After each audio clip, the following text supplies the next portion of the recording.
Allô? Faut leur dire. On est prêt. Voici les...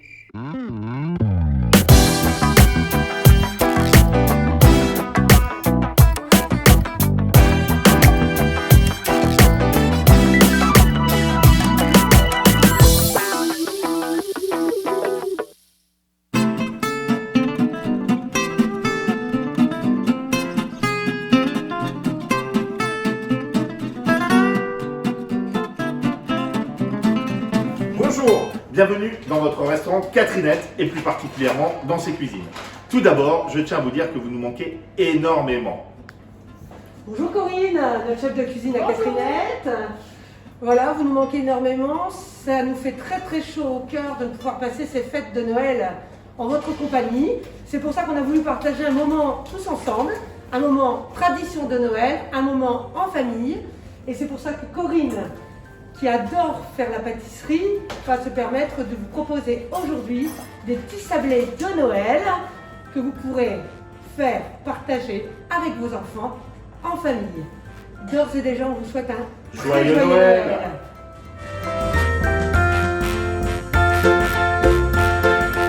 Donc nous vous proposons deux recettes de sablés de Noël, donc une à la cannelle et une au chocolat. Donc vous pourrez les réaliser en famille. C'est des recettes qui sont toutes simples. Donc pour commencer, on va commencer avec la recette de sablé à la cannelle. Donc il vous faut 250 g de farine, il vous faut 120 g de sucre, 120 g de beurre, 2 jaunes d'œufs, 1 cuillère à café de cannelle et 3 cuillères à soupe de lait. Donc pour celle à la cannelle et ensuite pour celle au chocolat, il vous faut 150 g de sucre, 150 g de beurre, 300 g de farine, 3 cuillères à soupe de cacao et 2 œufs entiers. Donc pour faire la pâte à sablé à la cannelle, il vous faut un cul de poule ou un saladier, il vous faut une spatule en bois ou une cuillère en bois, une spatule, un rouleau à pâtisserie et il vous faut 2 plaques à pâtisserie avec un papier cuisson. Donc on va démarrer par la recette de sablé à la cannelle. Donc pour cela, il faut mettre la farine. Vous pouvez ajouter le sucre et le beurre. Donc on va déjà mélanger avec la cannelle tous ces ingrédients. Donc là on va ce qu'on appelle sabler la pâte. Donc vous mélangez directement avec les mains. Donc en fait le but de cette opération c'est de bien amalgamer la farine avec le beurre et les autres ingrédients. Donc en fait on va sabler jusqu'à ce qu'on ait une pâte très fine, poudreuse.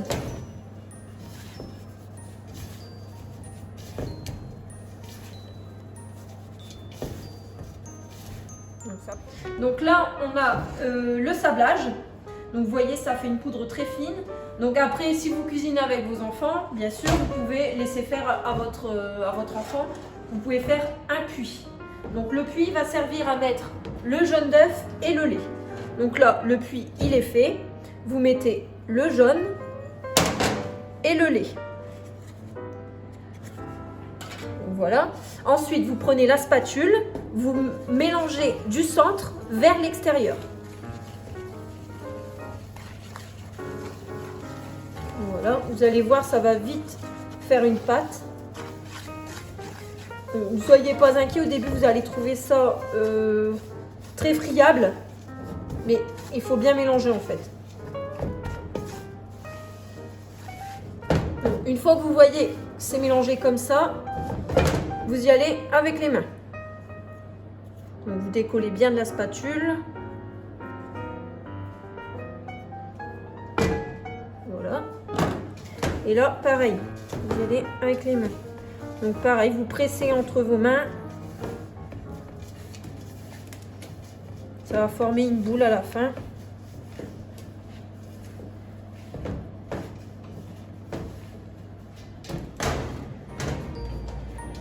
Donc là, vous arrivez à la fin. Vous voyez, elle se décolle bien du saladier. Donc là, elle est prête. Donc vous formez une boule, vous l'aplatissez et on va la filmer pour la mettre au frigo. Donc il faut savoir, une pâte à sabler, il faut la laisser 30 minutes au frigo pour que le beurre redurcisse un peu et qu'on puisse bien l'étaler.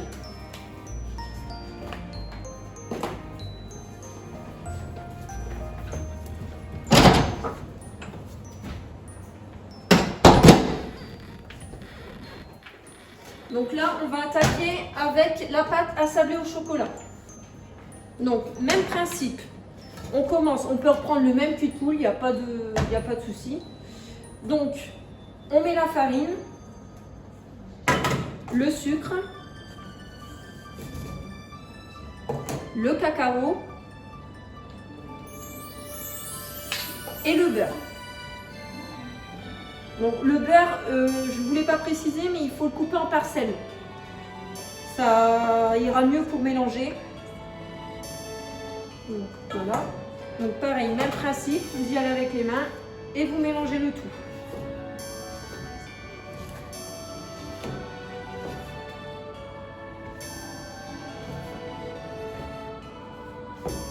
Donc voilà, là, on va obtenir la poudre, comme pour la recette précédente.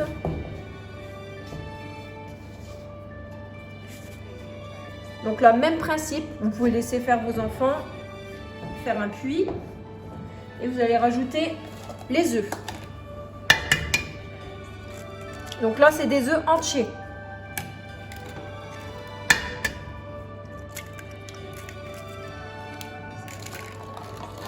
Voilà, donc même principe. Vous mélangez au début à la spatule.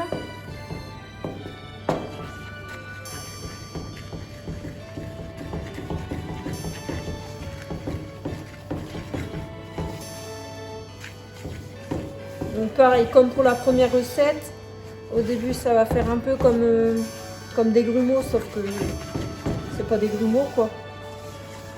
Hop. Donc une fois que c'est comme ça, vous pouvez y aller pareil avec les mains.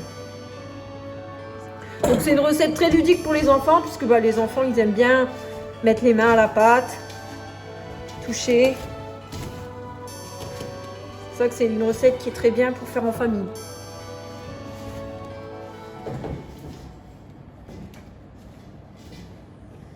Donc là, ça commence à former une boule. Bon, là c'est propre, mais je vous dis avec vos enfants, ça sera peut-être moins... Hein. Il y en aura peut-être un peu partout, hein, mais bon. C'est le but aussi, c'est qu'ils puissent profiter de ce petit moment-là à pâtisser. Donc là, vous voyez, ça commence à former une boule. Pareil, même principe, il faut que tout soit décollé du saladier.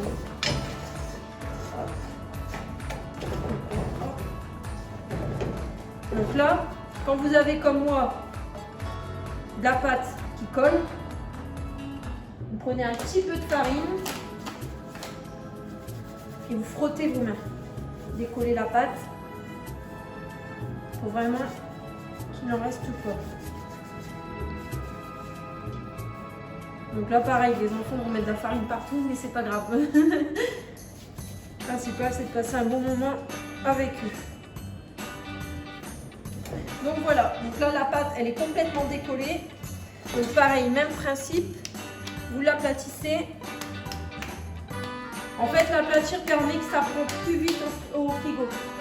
Si vous laissez une grosse boule, ça va être plus long. Hop, vous la filmez.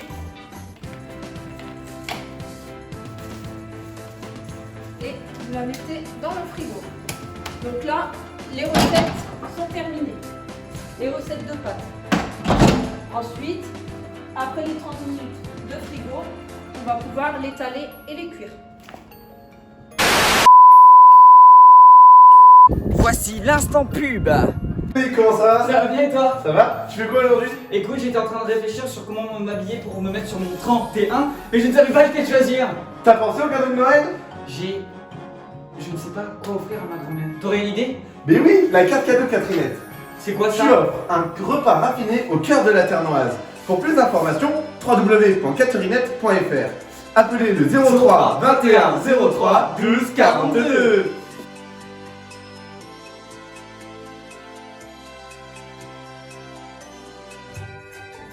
Donc après 30 minutes de pause au frigo, vous pouvez faire prendre votre pâte et on va pouvoir l'étaler.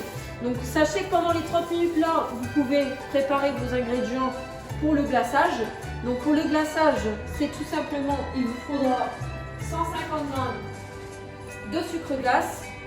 Vous reprenez vos blancs d'œufs que vous avez gardés de la pâte à sabler à la cannelle. On n'a utilisé que les jaunes d'œufs, donc on récupère les blancs d'œufs pour le glaçage. Donc les blancs d'œufs, on va y aller progressivement, je vous montrerai après, puisque en fait ça va permettre d'amalgamer le sucre glace. Voilà, donc ça je vous montrerai après. Là on va d'abord étaler la pâte à sabler. C'était juste pour vous dire que vous pouvez préparer vos 150 g de sucre glace avec vos colorants pendant ce temps-là que la pâte prend au frigo.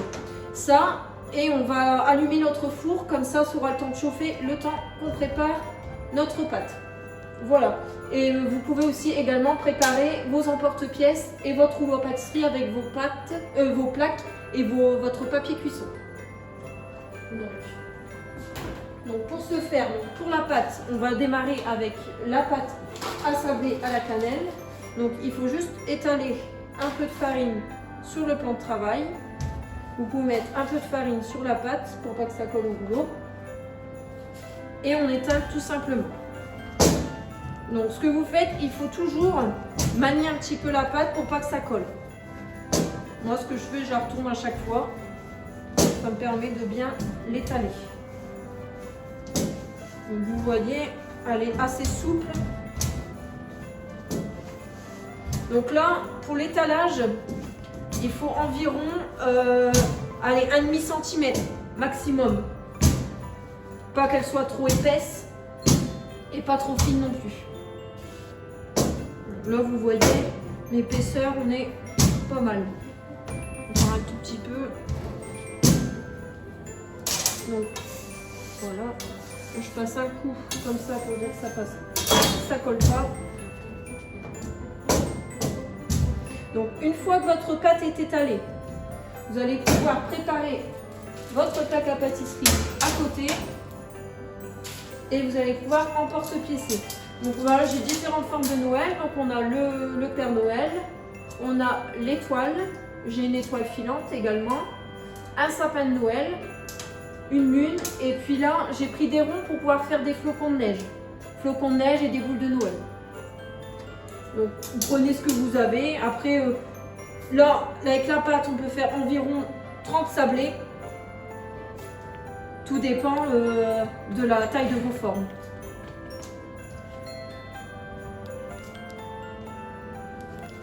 Donc là moi, je vais faire différentes formes.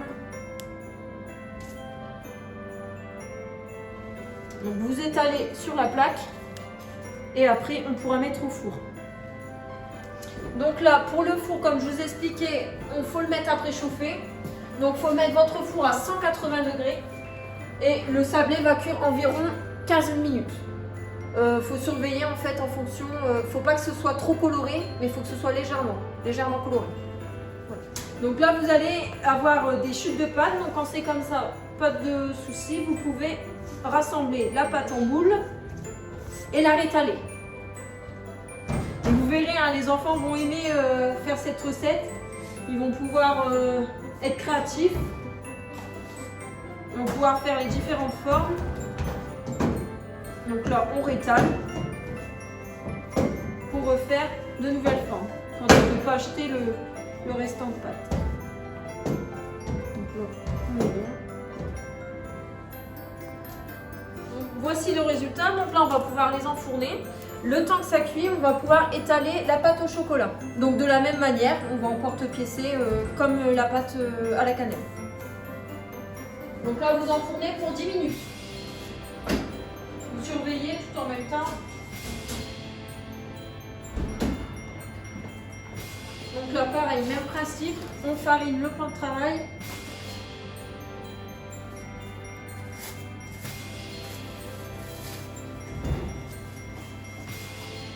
farine au-dessus et on étale.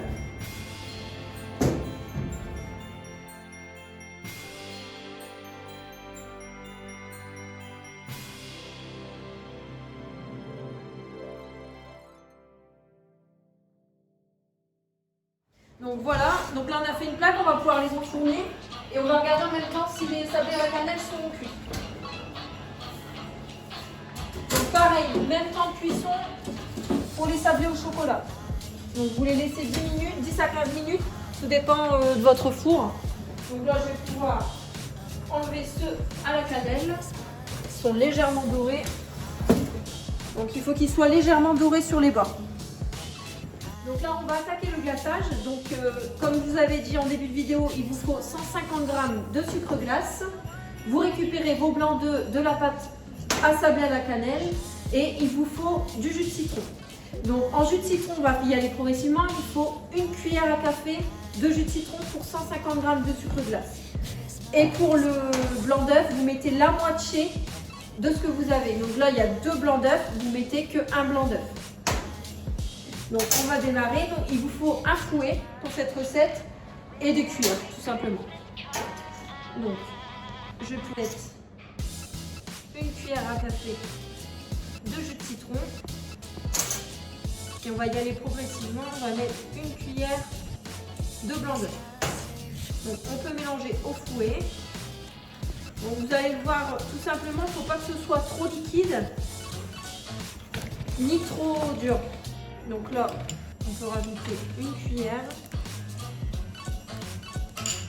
On va y aller progressivement parce qu'étant donné qu'après on va rajouter du colorant et que là moi c'est du colorant soluble, donc c'est du colorant liquide si vous voulez, donc ça va rajouter de l'eau en fait, naturellement. Liquide. Là, on est bon en consistance, il faut vraiment que ça tienne plus ou moins. Donc là, on est bien. Donc une fois que le glaçage global est fait, on va le diviser pour pouvoir mettre le colorant, pour pouvoir faire plusieurs couleurs.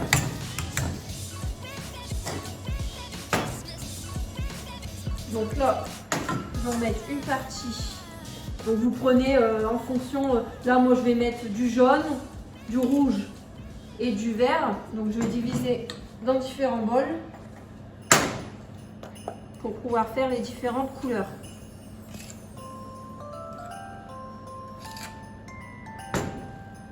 Donc, pareil, le colorant, vous y allez progressivement.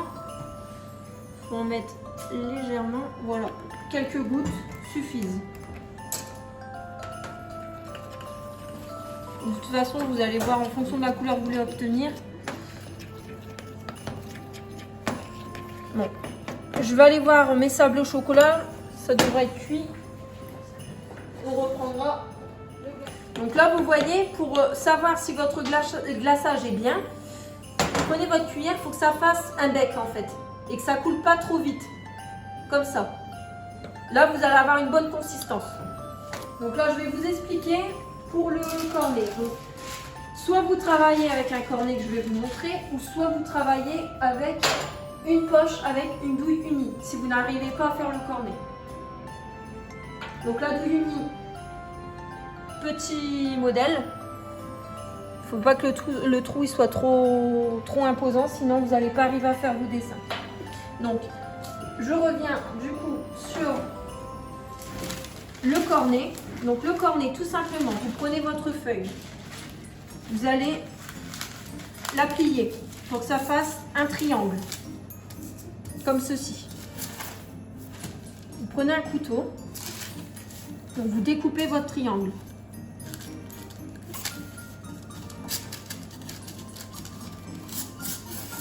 Voilà. Donc là, vous avez votre triangle. Vous prenez, vous pincez votre triangle entre le pouce et l'index. Vous tournez autour de votre main. Voilà. Donc là, vous allez arriver de l'autre côté. Et avec l'autre pouce et le majeur, vous serrez. Vous serrez, serrez, serrez au maximum pour que ça fasse un beau cornet. C'est un geste un peu technique, Donc c'est pour ça que je vous dis, si vous n'arrivez pas à le faire, prenez une poche avec une boulinie. Ils en vendent dans le commerce. Hein.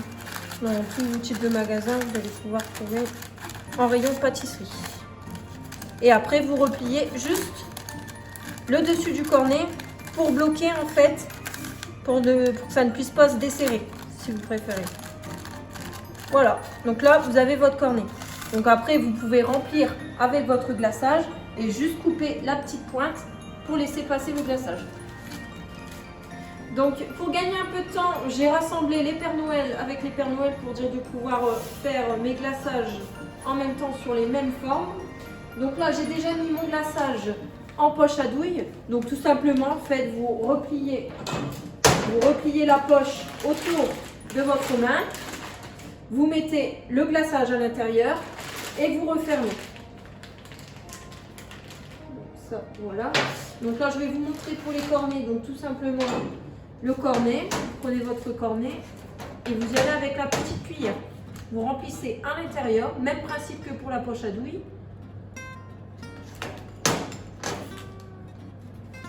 Donc une fois qu'il est rempli, vous avez une arête là. Donc celle-là, il faut qu'elle soit au milieu à peu près. Voilà, vous repliez en plusieurs fois. Donc là, moi j'ai replié en 3 fois. Et là, votre cornet est opérationnel. Donc vous avez juste en fait à couper la pointe pour que le glaçage puisse couler, tout simplement. Donc là, on va pouvoir commencer à les décorer.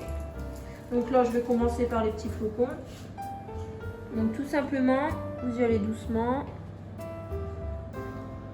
Donc vous faites marcher votre créativité. Les enfants vont adorer. Hop.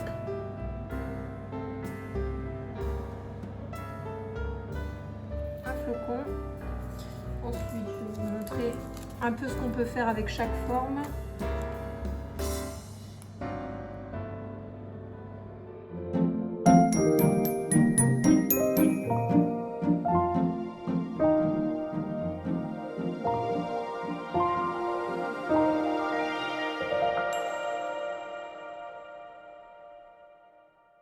Donc voici le résultat de nos sablés. Donc j'espère que vous avez passé un bon moment avec nous et avec votre famille. Et je vous souhaite une bonne dégustation. C'est très bien, Corinne. Ça donne envie tout ça. En tout cas, tout ce qu'on peut vous dire, c'est qu'on vous remercie de nous faire partager toutes vos photos de vos sablés à la maison. Il y aura un jeu concours donc, avec des petits cadeaux. Donc n'hésitez pas à nous envoyer votre photo qui sera sélectionnée parmi les plus belles. On remercie Louis, le caméraman, qui nous a fait partager ce moment. Corinne, ce fut un moment très agréable. J'espère que tout le monde a apprécié de partager ça avec nous. Catherinette, la brasserie Saint-Pauloise, on vous souhaite un joyeux Noël. On se retrouvera très vite, Corinne, pour un nouveau tuto. Voilà. Et bonne fête de fin d'année. À bientôt. Bonne fête de fin d'année à tous. Au revoir. À bientôt. À bientôt. Au revoir. Au revoir.